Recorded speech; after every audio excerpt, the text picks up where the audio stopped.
तो अगला हफ्ता रियल एस्टेट सेक्टर के लिए बेहद अहम रहने वाला है। अगले 7 दिनों में रियल एस्टेट सेक्टर को कई अच्छी खबरें मिल सकती हैं। तो सबसे पहले बात करते हैं सबसे बड़ी खबर की। रियल एस्टेट रेगुलेटर बिल को लेकर राज्यसभा की सिलेक्ट कमेटी ने अपनी रिपोर्ट राज्यसभा में पेश कर दी है। अब इस रिपोर्ट पर राज्यसभा में चर्चा होगी। सिलेक्ट कमेटी ने होम बायर्स के हितों की रक्षा के लिए कई अहम सिफारिशें की हैं।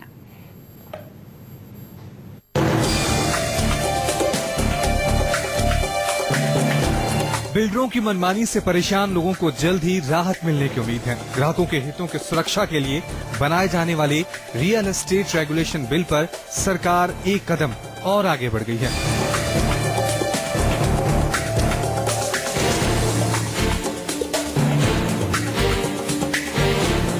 रियल एस्टेट रेगुलेशन बिल पर राज्यसभा की सेलेक्ट कमेटी ने अपनी रिपोर्ट सदन में पेश कर दी है।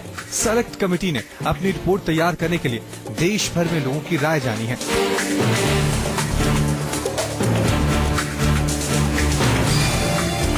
सेलेक्ट कमेटी ने real estate regulator bill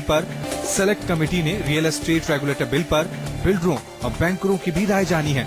real estate sector से जुड़े सभी पक्षों की राय जानने और आपस में विचार करने के बाद सेलेक्ट कमेटी के चेयरमैन अनिल माधव दवे ने राज्यसभा में अपनी रिपोर्ट पेश की है। सेलेक्ट कमेटी को उम्मीद है कि इस बिल के कानूनी रूप लेने के बाद घर खरीदारों को बिल्डरों की मनमानी से राहत मिलेगी।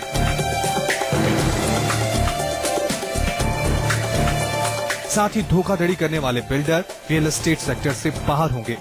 जो भी बिल्डर अगर कुछ भी जो वादा करता है उसकी खिलाफी करता है तो क्या उसके खिलाफ पेनल प्रोविजन आपने शामिल किया है? उसके लिए एक रेगुलेटरी अथॉरिटी है, वो अथॉरिटी इन सब बातों की चिंता करेगी। साथ ही राज्यों के नियम हैं, वो भी सब इन सब बातों की चिंता करेंगे और वो सब मिल करके जो कुछ नियम और नीति नियम और आदेश देंगे उसका पालन फिर सबको करना है। राज्यसभा में पेश अपनी रिपोर्ट में सेलेक्ट कमेटी ने ओरिजिनल बिल में कुछ संशोधन करने के सुझाव के साथ ही कई सिफारिशें भी की हैं। बिल्डर को प्रोजेक्ट का 50% पैसा अलग रखना होगा। बिना रजिस्ट्रेशन के हाउसिंग प्रोजेक्ट लॉन्च नहीं हो सकेगा। रजिस्ट्रेशन के बगैर बिल्डर प्रोजेक्ट का प्रचार नहीं कर सकेंगे। भ्रामक विज्ञापन और झूठे वादे करने पर बिल्डर को मिलेगी सजा। बिल्डर को 1 साल की सजा की सिफारिश। करार में एग्रीमेंट ऑफ सेल की जगह एग्रीमेंट फॉर सेल लिखा जाएगा। फ्लैट की बिक्री सुपर एरिया के बजाय कारपेट एरिया के हिसाब से होगी। इतना ही नहीं, कमेटी ने सिफारिश की है कि पोजीशन में देरी होने पर बिल्डर ग्राहक को उसी दर पर ब्याज का भुगतान करेंगे जो वो ग्राहकों से वसूलता है। बिल्डर्स को प्रोजेक्ट शुरू करने के लिए कमिटमेंट सर्टिफिकेट लेना होगा। बिल्डर्स पर लगाम लगाने के साथ ही सेलेक्ट कमेटी ने ग्राहकों के हितों की रक्षा के लिए भी कई अहम सिफारिशें की हैं। धोखाधड़ी से मिलेगी मुक्ति, सेलेक्ट कमेटी की सिफारिश। बल्क बायर को प्रोजेक्ट में फेरबदल के लिए सिर्फ 1 वोट का अधिकार होगा। 2/3 ग्राहकों की मंजूरी के बगैर किसी प्रोजेक्ट में बदलाव संभव नहीं। रिटायरमेंट के 5 सालों तक किसी बिल्डर के यहाँ काम नहीं कर सकेगा। सेलेक्ट कमेटी ने अपीलेंट ट्रिब्यूनल का आदेश नहीं मानने पर बिल्डर पर 10% प्रोजेक्ट कॉस्ट का जुर्माना और 3 साल की सजा का प्रावधान बरकरार रखने की सिफारिश की है। जो आप वाउचर देंगे, जो आप एग्रीमेंट करेंगे, जो आप विज्ञापन देंगे, उसके तहत आपको काम करना पड़ेगा। नंबर 1। नंबर 2, जैसे बायर पे और कंज्यूमर पे आपने 20 तरह की प्रतिबंध लगाए हुए हैं। अगर निर्धारित तारीख तक अगर उसने मकान हैंडओवर कंज्यूमर को नहीं किया है तो 10% का जुर्माना उस पर भी होगा। मतलब जितना कंज्यूमर जुर्माना भरता था अगर लेट होने के कारण उतना ही अब मालिक को भरना पड़ेगा, उतना ही जुर्माना भरना होगा। सेलेक्ट कमेटी में शामिल कांग्रेस, समाजवादी पार्टी और AIDMK के सदस्यों ने सिफारिशों के खिलाफ विरोध दर्ज करा है। बहरहाल विरोध के बाद भी सेलेक्ट कमेटी ने राज्यसभा में अपनी रिपोर्ट सौंप दी है और इस बिल को अब संसद में मंजूरी मिलना बाकी है। घर खरीदारों को बिल्डरों की मनमानी से राहत मिलेगी या नहीं, ये एक बड़ा सवाल है, क्योंकि रियल एस्टेट रेगुलेशन बिल पर राज्यसभा की सिलेक्ट कमेटी ने अपनी रिपोर्ट सदन के पटल पर तो रख दी है, लेकिन जिस तरह सदन में हंगामा देखा जा रहा, उसके बाद एक बार फिर मानसून सत्र में इस बिल के पास होने पर संदेह गहरा गया है। कैमरामैन मस्तान सिंह के साथ मनीष कुमार, न्यूज़ 24, दिल्ली।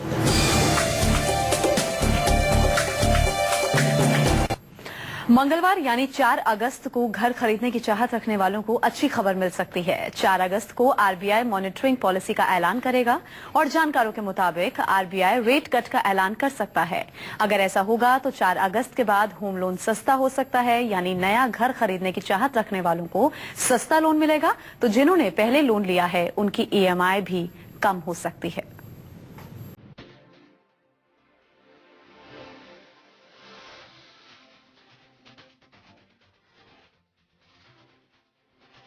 क्या घर खरीदने का इरादा रखने वाले लोगों के लिए अगला हफ्ता खुशखबरी लेकर आने वाला है?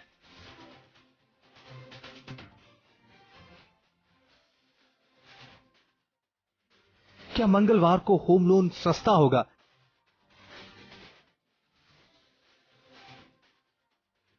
क्या मंगलवार के बाद होम लोन पर ईएमआई घटेगी?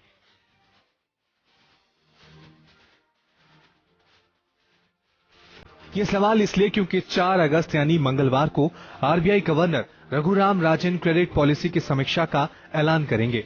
ऐसे में हाउसिंग सेक्टर से जुड़े जानकारों को उम्मीद है कि मंगलवार का दिन घर खरीदारों के लिए मंगल संदेश लेकर आएगा। उम्मीद हमारी तो है, आई थिंक, क्योंकि जो हम देख रहे हैं macro economic situation I think काफी कंट्रोल में है। मॉनसून भी अब ठीक ही आ रहा है, इन्फ्लेशन भी डाउन है और आई थिंक अगर ये और जो ग्रोथ पॉलिसीज हैं उनके लिए बहुत हेल्प करेगा अगर इंटरेस्ट रेट्स कम हो जाए। तो हमारी यही उम्मीद है कि अगर सब्सटैंशियल थोड़ा इंटरेस्ट रेट कम हो तो रियल एस्टेट के में भी थोड़ा जान आएगी। बायर्स और बैंकर्स अरसे से होम लोन पर ब्याज की दर घटने की उम्मीद लगाए बैठे हैं, लेकिन इस बार हालात ऐसे हैं कि ब्याज दरें कम होगी, इसके पूरे आसार हैं। जानकारों के मुताबिक खुद महंगाई दर आरबीआई के अनुमान से कम है। थोक आधारित महंगाई दर नेगेटिव जोन में है। इस साल मॉनसून भी बेहतर रहा है। कच्चे तेल समेत कमोडिटी के दाम भी गिरे हैं, यानी आरबीआई के पास ब्याज दरें घटाने की पर्याप्त वजह हैं। जानकारों को उम्मीद है कि आरबीआई रेपो रेट में 1/4 से लेकर आधी फीसदी तक की कटौती कर सकता है। अगर आरबीआई ब्याज दरों में कटौती करता है तो बैंकों पर इसका फायदा ग्राहकों को देने का दबाव बनेगा, यानी होम लोन सस्ता होने के आसार हैं।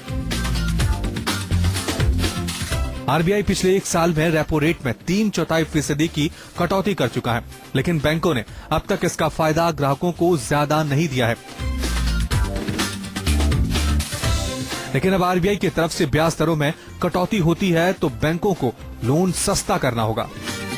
हम तो यही चाहेंगे कि आरबीआई मॉर्गेज रेट्स थोड़ा कम करे, उससे इनडायरेक्टली जो बायर्स की अफोर्डेबिलिटी है वो बढ़ती है और अब तो इन्फ्लेशन भी मार्केट में कम आ चुका है, जीडीपी अच्छा ग्रो कर रही है, तो रियल एस्टेट सेक्टर के लिए बहुत अच्छा होगा कि अगर इंटरेस्ट रेट कम हो तो। आरबीआई गवर्नर ऑल्सो ट्राइंग कि कंज्यूमर्स को पास ऑन हो, थोड़ा बहुत हुआ भी है और आई थिंक अब जो कट होने चाहिए it should come straight to the consumer and तभी आई थिंक ये रियल एस्टेट का भी कॉन्फिडेंस आएगा लोगों में, अफोर्डेबिलिटी बढ़ेगी एंड अगर डाउनवर्ड ट्रेंड देखें इंटरेस्ट रेट्स के लिए तो I think it be good for people buying real estate. मंगलवार को अगर आरबीआई ब्याज दरों में कटौती करता है तो इसका पॉजिटिव असर रियल एस्टेट सेक्टर पर भी दिखेगा, क्योंकि कई ग्राहक होम लोन के सस्ता होने के इंतजार में हैं। मौजूदा समय में बैंकों के होम लोन रेट पर नजरें डालें तो एसबीआई महिलाओं को 9.70% पर होम लोन दे रहा है। एसबीआई पुरुषों को 9.75% पर होम लोन दे रहा है। एचडीएफसी और आईसीआईसीआई बैंक 9.85% पर नए ग्राहकों को होम लोन दे रहा है। ऐसे में आरबीआई की तरफ से ब्याज दरों में कटौती के बाद सस्ता लोन मिलने के बाद फ्लैट की खरीदारी होगी। इतना ही नहीं, इसका फायदा पुराने ग्राहकों को भी मिलेगा, क्योंकि पुराने ग्राहकों की ईएमआई भी कम हो सकती है। फिलहाल 10% ब्याज दर के हिसाब से 20 साल के लिए 20 लाख रुपए के होम लोन पर 19,300 रुपए ईएमआई। अगर आरबीआई ने रेपो रेट में 1/4 की कमी की है और होम लोन पर ब्याज दर 9.75% हुआ है, 20 लाख रुपए के होम लोन पर 18,970 रुपए ईएमआई होगी। ईएमआई पर ग्राहकों को 330 रुपए हर महीने बचत होगी। साफ है, होम बायर्स और रियल एस्टेट सेक्टर के लिए अगला हफ्ता बेहद अहम होने वाला है और अगर होम लोन सस्ता होता है तो रियलिटी सेक्टर में जान आएगी, जिसका बड़ा फायदा अर्थव्यवस्था को मिल सकता है। मनीष कुमार, दिल्ली, न्यूज़ 24। वहीं एनसीआर में सस्ता घर खरीदने का सपना देखने वालों के लिए भी एक अच्छी खबर है। हरियाणा सरकार ने 46 अफोर्डेबल हाउसिंग स्कीम्स का ऐलान किया है। High and property market Gurgaon से लेकर फरीदाबाद और रेवाड़ी तक अब अफोर्डेबल हाउसिंग स्कीम का दायरा बढ़ेगा, यानी अब एनसीआर में सस्ते घर का सपना पूरा होगा।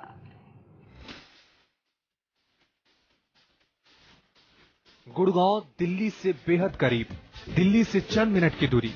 दिल्ली एनसीआर में रहने वाले लोगों के लिए गुड़गांव में घर खरीदना बड़ा सपना रहा है। रियल एस्टेट सेक्टर में गुड़गांव की पहचान हाई एंड लग्जरी सेगमेंट के तौर पर है। बड़े बड़े बिल्डर्स ने गुड़गांव में कई ऐसे प्रोजेक्ट बनाए जहां फ्लैट्स की कीमत करोड़ों में है।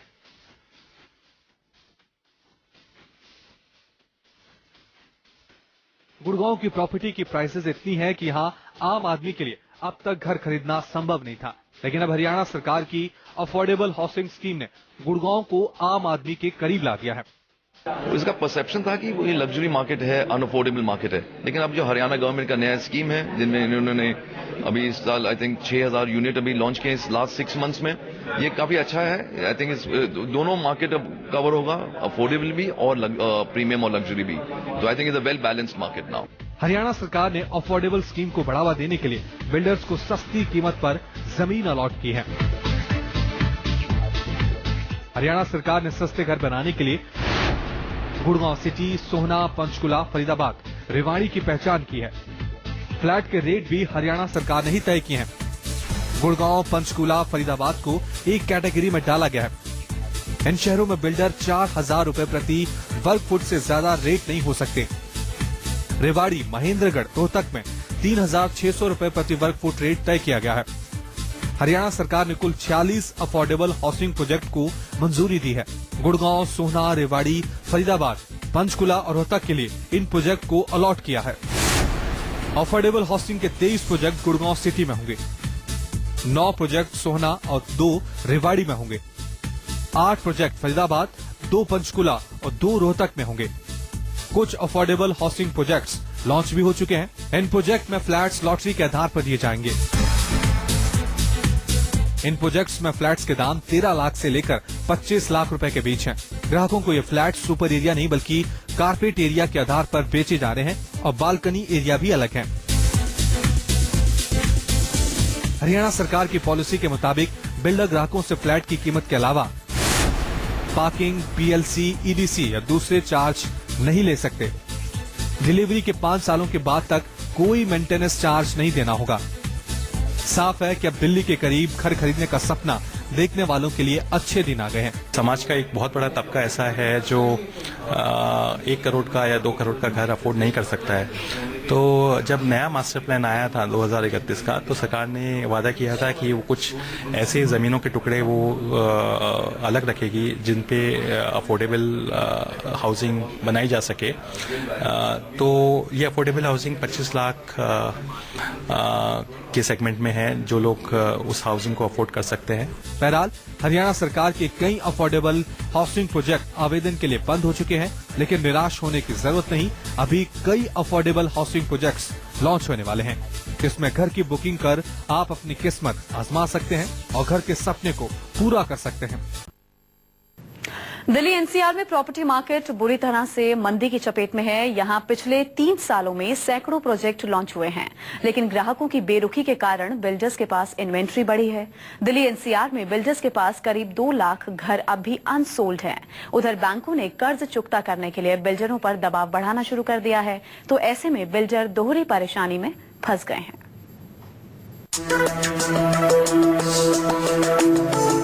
दिल्ली एनसीआर में बीते चंद सालों में बिल्डर्स ने एक के बाद एक कई प्रोजेक्ट लॉन्च किए हैं।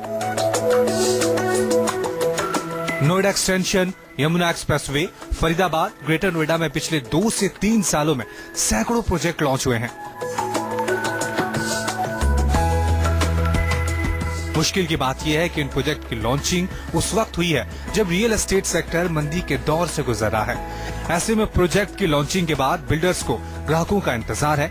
इन्वेंट्री बढ़ रही है और मार्केट से ग्राहक गायब हैं। Real estate consultancy firm Knight Frank के मुताबिक दिल्ली एनसीआर में करीब 1,90,000 घर तैयार हैं। 1,90,000 यूनिट अनसोल्ड है, यानी बिल्डर्स को खरीदार का इंतजार है। तमाम कोशिश और ऑफर्स के बाद भी प्रॉपर्टी मार्केट में तेजी नहीं आ रही है। इन्वेंट्री एनसीआर में पाइलअप होती जा रही थी। हमने देखा कि कैसे ऑलमोस्ट अबाउट 5 साल की इन्वेंट्री एनसीआर में पड़ी हुई है। पिछले साल यही फिगर 3-3.5 साल का था। तो डेवलपर्स रियलाइज कर रहे हैं कि माल बिक नहीं रहा है, तो नए लॉन्च करने का कोई फायदा नहीं है। तो डेवलपर्स भी अपनी जो एनर्जी है वो फोकस कर रहे हैं कि जो उन्होंने पहले जो पुराने प्रोजेक्ट्स लॉन्च किए हुए हैं उनको कंप्लीट करें, जिससे एंड यूजर और इन्वेस्टर्स का ट्रस्ट वापस लौटे मार्केट में, और इसकी वजह से लॉन्चेस कम हो गए। इस मंदी की वजह से बिल्डर परेशान है। मंदी के लिए खुद बिल्डरों पर आरोप भी लग रहा है। बिल्डरों पर आरोप लगता रहा है कि बिल्डर एक प्रोजेक्ट के पैसे से दूसरे प्रोजेक्ट को लॉन्च करते हैं। बिल्डरों के पास फ्लैट्स की इन्वेंट्री बढ़ती चली गई। पैसों की तंगी के कारण प्रोजेक्ट लटक गए हैं। बिल्डर्स की छवि भी खराब हुई है। एक के बाद एक प्रोजेक्ट की लॉन्चिंग और रियल एस्टेट सेक्टर की मंदी ने बिल्डर्स की कमर तोड़ दी है। प्रोजेक्ट कॉस्ट तो बढ़ रही है, लेकिन फ्लैट्स के दाम बढ़ नहीं रहे हैं। बिल्डर्स पर बैंकों का भारी कर्ज है। ऐसे में अब बैंक भी अपना बकाया वसूली के लिए बिल्डर्स पर दबाव बनाए हुए है।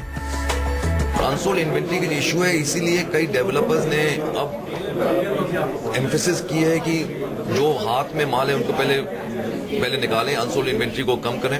इसीलिए कई लॉन्चेस भी कम हुए हैं, ताकि ये कोपिंग स्ट्रैटेजी है, ताकि अपने अब जो अनसोल्ड इन्वेंट्री है उनको कम करा जाए। मुझे ज्यादा लीवे लगती नहीं है, ताकि कोई प्राइस करेक्शन होगा, मेजर प्राइस करेक्शन होगा। इनपुट प्राइसेस इतने हाई हो चुके हैं, एक्विजिशन कॉस्ट इतनी हाई हो चुकी है। आई थिंक अब जो ये रेट्स हैं, I don't think there be, you can expect any major correction on these. बैंकों के बढ़ते दबाव के आगे बिल्डर अब झुकने लगे हैं। कई बिल्डर दाम घटाकर फ्लैट्स बेचने की कोशिश कर रहे हैं, लेकिन तब भी ग्राहक नहीं मिल रहे हैं। बिल्डरों पर अब दोहरी मार पड़ रही है। एक तरफ बिल्डरों पर छवि सुधारने के लिए जल्द प्रोजेक्ट पूरा कर घर की डिलीवरी देने का दबाव है, तो दूसरी तरफ बैंकों को जल्द से जल्द कर्ज चुकता करने का दबाव। ऐसे में बिल्डर थोड़ा डिस्काउंट देकर इन्वेंट्री घटाने की कोशिश में जुटे हैं, लेकिन ऑफर्स की भरमार के बीच भी ग्राहक नए फ्लैट खरीदने में रुचि नहीं दिखा रहे हैं। देखना होगा रियल एस्टेट सेक्टर कैसे इस मुश्किल से पार पाता है।